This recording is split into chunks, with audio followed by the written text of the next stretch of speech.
over the past few weeks and months, you've been traveling all over the state, and I suppose you have a sense of the mood of the people. So what is your sense? How many seats is the Congress going to get? According to my assessment, as I understood the pulses of the people, Congress may get minimum under 30 seats. We may go to 150 seats also. Okay. So that is the situation in Karnataka. Okay. Political situation now, because there is a strong anti-incumbency against the BJP government. Good, sir.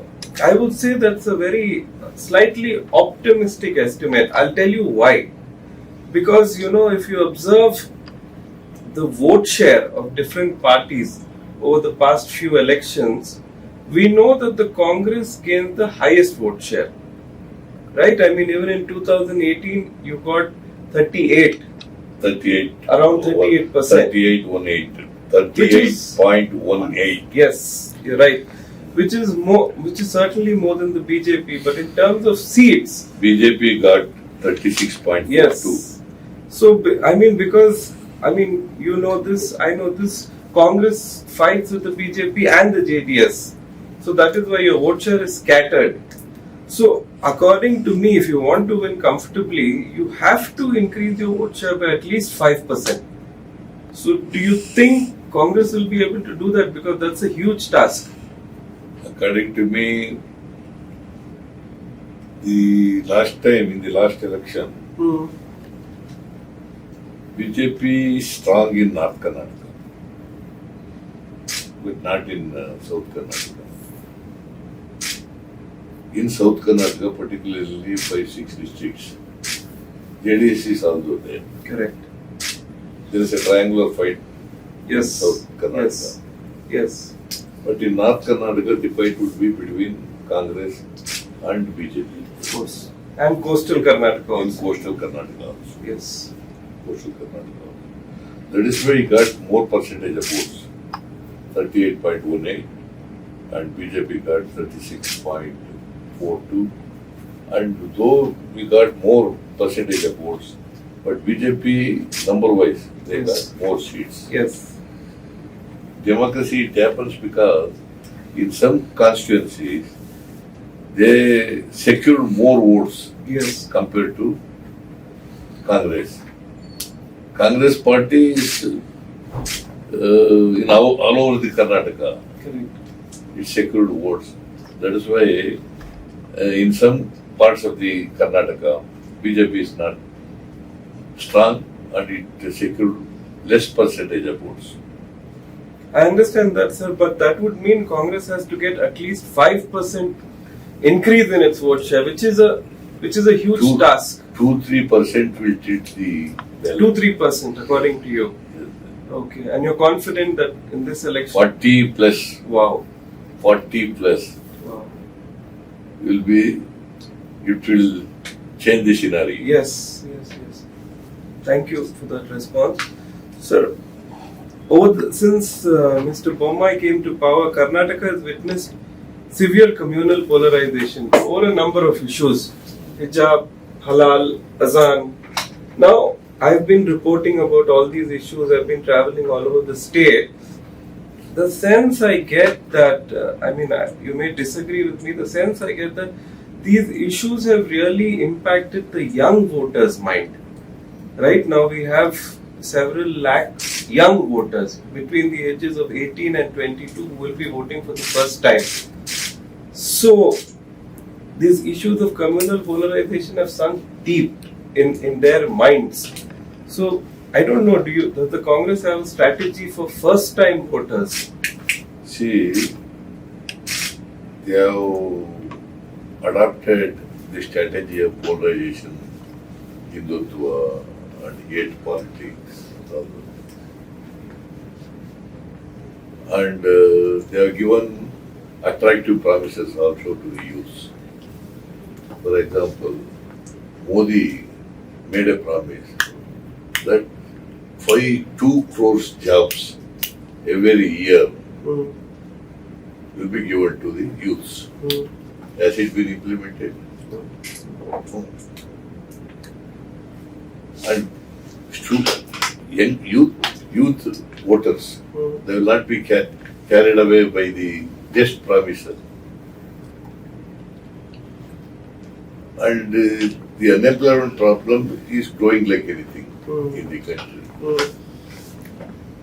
Now they have understood the true picture of the employment scene. So I think this time they will not be carried away by the polarization tactics. Sir, in 2019, we all remember the circus that took place in Karnataka.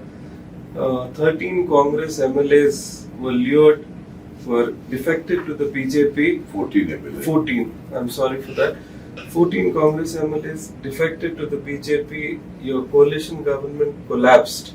So, in case Congress wins by a thin margin, how do you ensure that these Congress MLAs will not fall prey to Operation Kamala once again?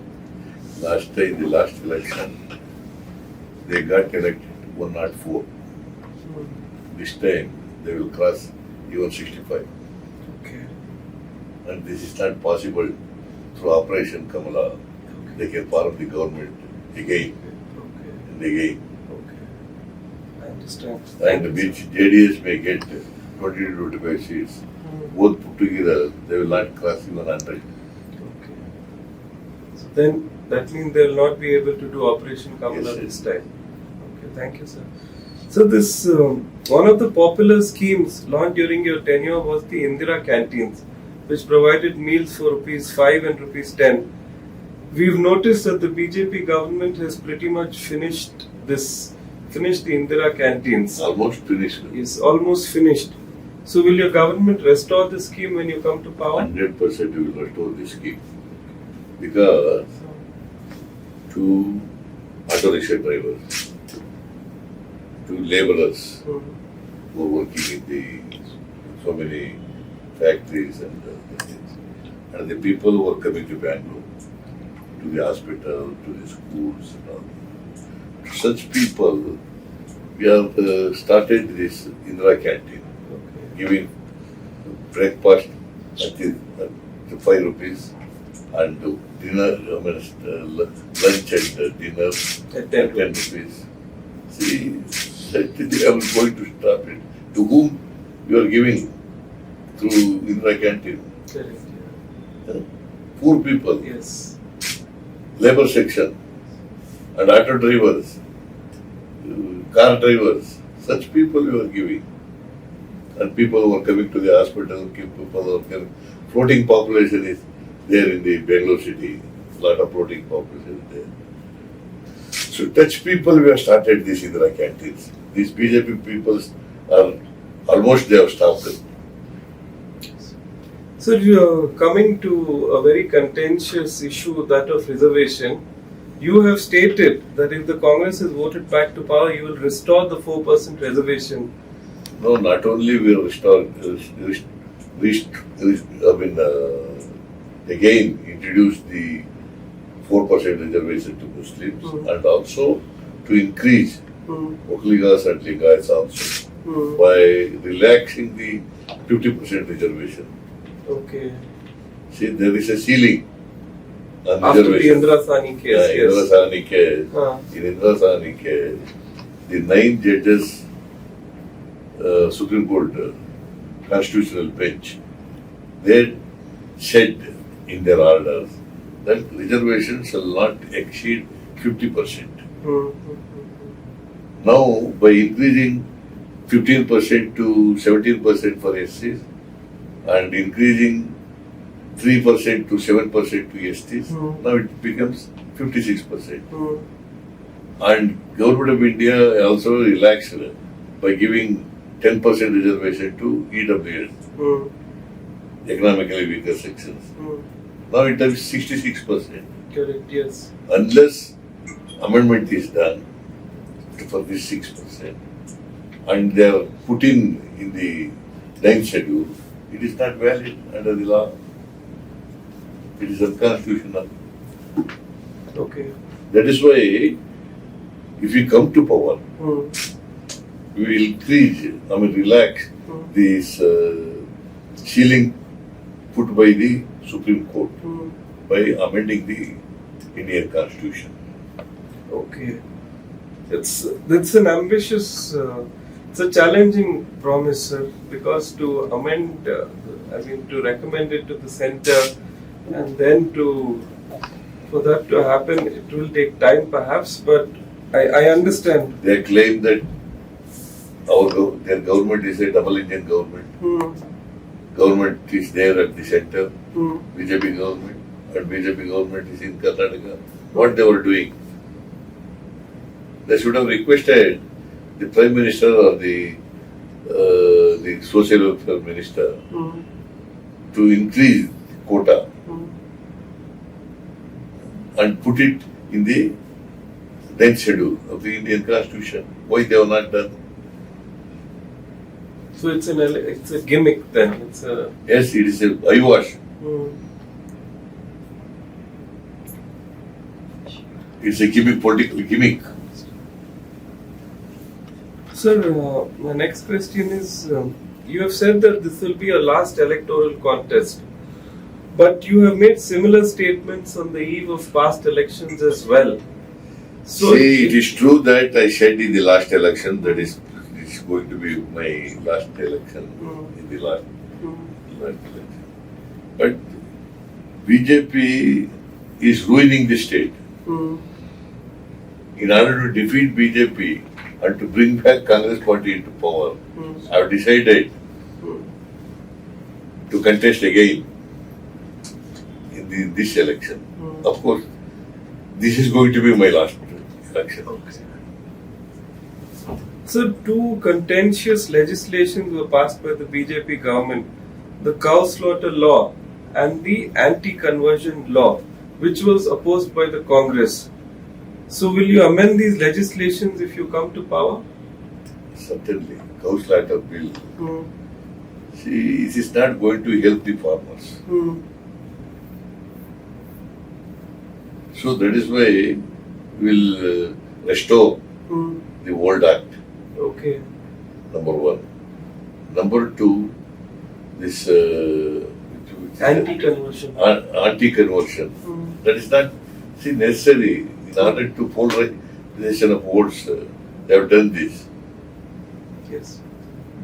Anybody wants to convert themselves into the other religion, there is no bar in the Constitution. They can convert.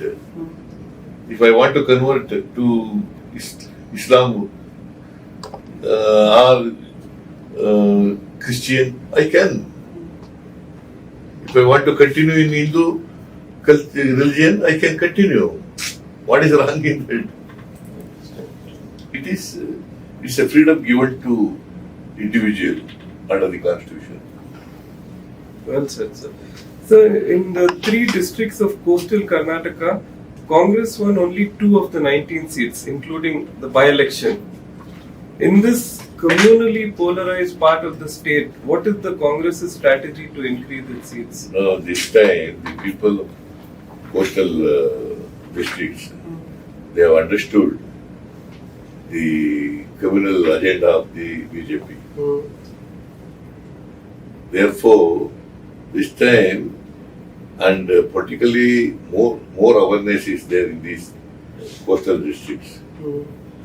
And I can say that the people of coastal area will certainly vote Congress party this time. Because in 2013, we won in Mangalore 7 out of 8. It was repeated in the 2018. The BJP reversed it. Yes, it will be reversed again. Thank you, sir. In the elections of 2018, one of the reasons for the defeat of the Congress was said to be your move to recommend separate religion status for the Lingayat community. What is your stand on the issue now? False propaganda took place. Okay. False propaganda took place. What Basavana did, I do not want to go into the merit of the case. But see, I have not done any division of among the Lingayats. Why should I? And there was a false propaganda, misinterpretation has taken place. Okay.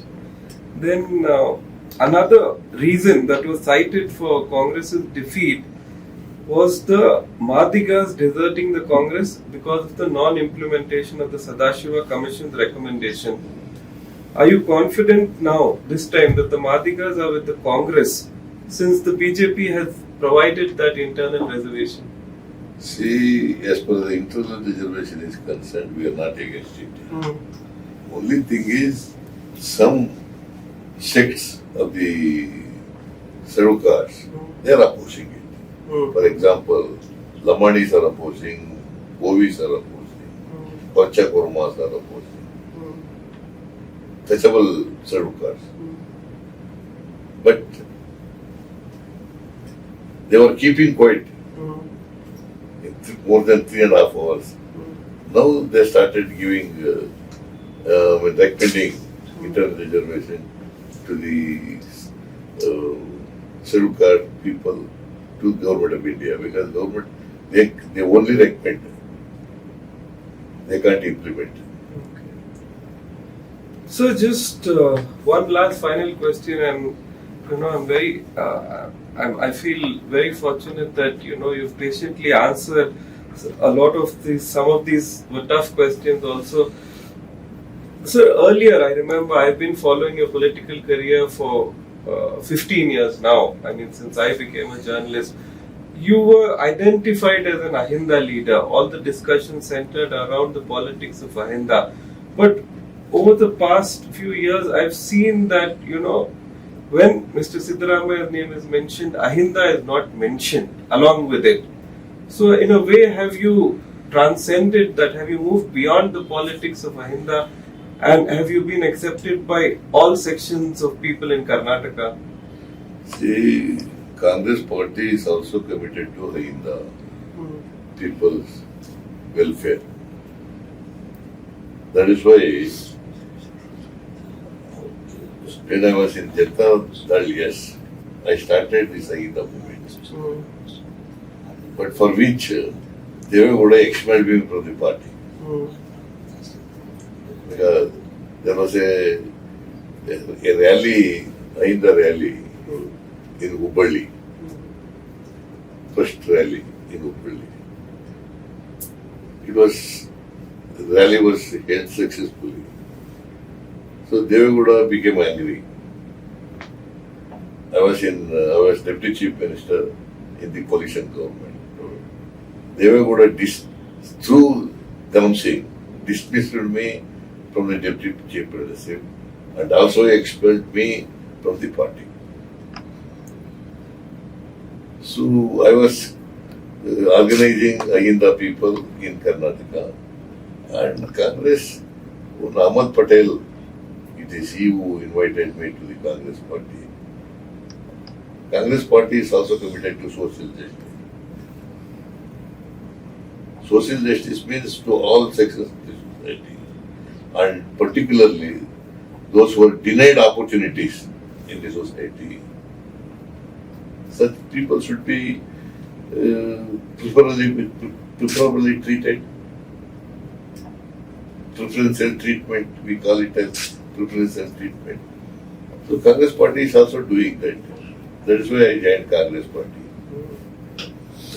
That is the object of the AHINDA also. So thank you for responding to all these questions. It was a pleasure talking to you. It was a pleasure interviewing you.